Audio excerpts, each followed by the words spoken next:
What if I told you that there is a way to implement a step-by-step strategy that will instantly increase the chance of your entries being more profitable? That'd be pretty cool, right? That would be awesome! Well, that's exactly what I'm about to show you. How to redefine your entries so 1, they have a higher chance of being profitable, and 2, the step-by-step strategy will also increase the risk to reward ratio on all of your trades. And the best part is, it can be applied instantly. Let's get straight to it. Now, I think it's very important to say right from the get-go, entries are not everything when it comes to trading. There are a lot of other factors that make a successful trader successful. Risk management, knowing when to trim your positions, reading chart momentum, analysis, and knowing how to keep your cool. Why is it? What this step-by-step guide will do is help you redefine your entries, resulting in massively increasing the risk to reward you're taking, creating tighter stop losses, larger profit targets, resulting in massive risk to rewards. Meaning you're making way more on the trades you win than you lose on the trades that didn't go in your favor, giving you a lot of leeway for losing streaks and any bad times you're having in the market. Alright, so there are 2 types of entries for this strategy. There's the regular old risk entry, then there's the confirmation entry.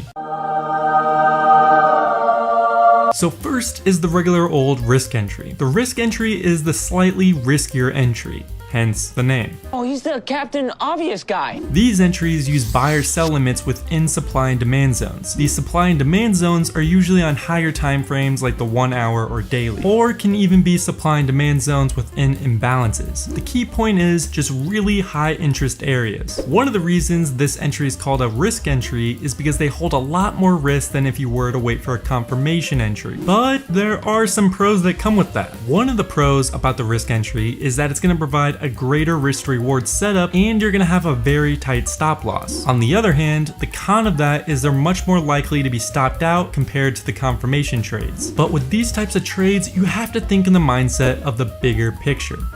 Gotta keep that bigger picture in mind. If your trades have a 1 to 5 risk to reward ratio, that means 1 win will allow you to have 5 losses. So yeah, you may be getting stopped out more often, but all you really need is 1 good trade. So you do have to have a little more patience with risk entries, and you have to be willing to encounter some losses and understand that the overall long-term plan is what's going to bring you the success. The next entry is confirmation entry. These are safer entries that require you to look on lower time frames and find breaks of structure before we enter. So whereas when you're looking for a risk entry, you're just on a higher time frame and entering when it hits that entry zone. With the confirmation entry, you're doing the same thing, but once it hits that zone, you zoom in on a lower time frame and get confirmation before entering. Here is the basic structure of a confirmation entry. You are going to have lower lows that come into a support zone. What we are looking for after that is a break of structure, like this, creating a new higher high, which is a bullish break of structure, confirming we are starting to move upwards. Then we are looking to buy at the pullback, so right here. Confirmation trades are much safer than risk entries, but one of the downsides of the confirmation entry is sometimes we're going to miss out on the trade, because sometimes they will not come all the way back down to our buy zone, making us miss out on the trade. Whereas if you use the risk entry, you would have gotten in. So that's the downside. They are much safer than risk entries, and you will lose a lot less, but you're also going to miss out on more trades. The one other downside of the confirmation entry is you're going to have a slightly lower risk to reward, since you're buying at the ultimate low with the risk entry, whereas with the confirmation entry, you're buying slightly higher because you have to wait for the break of structure confirmation. So those are the pros and cons of the risk and confirmation entry. Now let's go over 2 live examples of each entry and show you guys 2 personal trades that I took in live markets with each type. But first, let me show you this really cool paid indicator I found. So normally when you would want to backtest strategies to know how good they are, you would need to know how to code those strategies. It can be a very timely process and super annoying. Well, I found this paid indicator that has a bunch of popular indicators already pre-coded, so you can backtest different indicator combinations without knowing how to code at all, which is pretty awesome. So I decided to test it out with some random strategy I put together. I set the strategy condition to trend smoothing moving average and set the second condition to momentum divergence. I had to take profit from pivot and made the stop loss offset 0.7 and set the multiplier to 1.6. Then I went to the moving average settings and set the length to 790 and set it to a DEMA moving average. Then finally I went to the MACD settings and changed the slow length to 35. As you can see, it'll tell you where you entered and exited all of your trades, and you can also open the strategy tester and see how your strategy performed, which this one did pretty decent. So if you want to check it out and test a bunch of different indicator combinations, I'll leave a link in the description. Back to the video. So here's a live risk entry that I took the other day on GBP USD. So we are trading Forex. If you're looking for a broker for Forex, check out Hanker Trade. They have extremely low fees and are truly one of the best out there. I'll put a link in the description. Since this is a risk entry, we will be looking at a higher time frame to make sure we're dealing with strong supply and demand zones. In this specific trade, I was looking at the 1 hour time frame. Also, by the way, this is a short trade we're looking at. For some reason on my last video, a lot of people were confused on how I was making money with the chart moving downwards. It's called shorting. If you don't know what it is,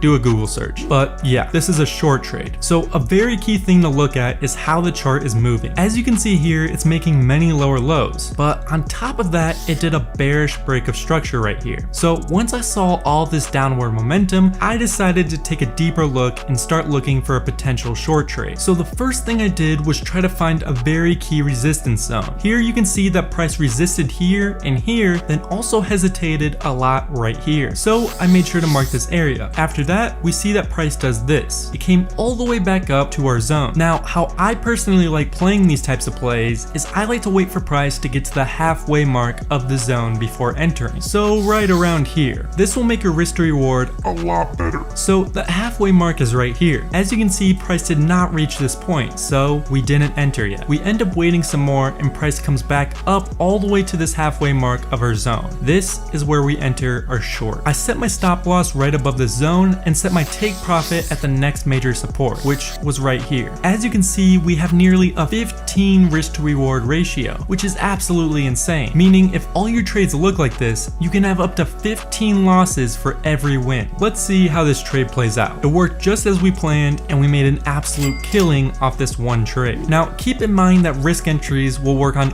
all time frames. Hell, you can even use them on the 1 minute if you really wanted to. Just know the higher the time frame you use risk entries on, the more accurate they will be. So that's the risk entry. But what if I told you we can add some more confirmation to this and make it even more accurate? Introducing the confirmation entry. So here we're looking at GBP JPY. This is going to be another short trade. Right now we're on the 15-minute time frame. So as you can see, price made this massive low and started consolidating. What we want to see from here is a break of structure moving downwards, which is exactly what we get right here. So far, so good. Now for the confirmation entry, you're going to be doing the exact same thing you did with the risk entry to begin with. So after we see a break of structure, we find a key level where price hesitated or resisted, which would be right in this level. But instead of just entering right when price reaches this level, we're going to wait for confirmation that it's going to start heading downwards. So let's see what price does. It comes up to the middle of the level. Now instead of entering right away, we're going to zoom in on a lower time frame and get confirmation. So considering this chart setup was made on the 15-minute, we're going to look at the 1 minute. So as you can see, we have a 1 minute uptrend forming higher highs and higher lows. Then once we hit this level here, we make one more higher low, but then a lower high, then a lower low. So at this point, we had a break of structure from an uptrend to a downtrend. Once we see this, we can start to look for an area to short. What I like to do is enter at a fair value gap. As you can see, there's one right here. If you don't know what a fair value gap is, I talked about it in my last video. You can check that out after this. So this is our entry point for the short. Price hits, so we set our stop loss right above the recent high and set our take profit all the way down here at the low. Even though we entered later compared to just doing a regular risk entry, doing this confirmation will greatly increase the chance of success. If you wanted to confirm the trade even more, you would wait for a secondary breakdown.